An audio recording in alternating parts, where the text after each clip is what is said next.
செண்பகக் குடும்பத்தை சேர்ந்த வீசனம் என்ற பறவை உலகின் மிகவும் அழகான பறவைகளுள் ஒன்றாகும். இது ஆசியாவை தாயகமாக கொண்டது. இமயமலையிலும் திபெத்து, சீனா முதலிய நாடுகளிலும் இவை அதிகமாக காணப்படுகின்றது. இங்கிருந்து கிரேக்கர்களாலும் ரோமானியர்களாலும் ஐரோப்பாவுக்கு கொண்டு செல்லப்பட்டது. பிறகு அமெரிக்காவிற்கும் கொண்டு செல்லப்பட்டது. ஆனால் இந்தியாவில் இப்பறவை காணப்படுவதில்லை. இன்று அமெரிக்காவில் தென் டகோடா மாநிலத்தின் மாநில பறவையாக உள்ளது. ஒவ்வொரு ஆண் பறவையும் பல பெண் பறவைகளுடன் வாழும். மயிலைப் போலவே இப்பறவையும் இரவில் ஆபத்துக்கு தப்ப மரக்கிளைகளின் உச்சியில் தூங்கும் இயல்புடையது. ஆண் பறவை பெண் பறவையை விட அதிக நாட்கள் உயிர் வாழும் தன்மையுடையது. ஆண் பறவை பெண் பறவையை விட நீளமான வாலினை கொண்டது. இதன் இறைச்சி உண்பதற்கு ஏற்றது.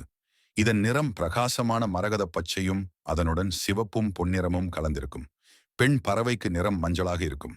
இப்பறவைகள் விதைகள், தானியங்கள், வேர்கள் மற்றும் சிறு பழங்களை சாப்பிடுகின்றன. கோடையில் அவை பூச்சிகள், புதிய பச்சை தளிர்கள், சிலந்திகள், மண்புழுக்கள் மற்றும் நத்தைகள் ஆகியவற்றை உணவாக கொள்கின்றன.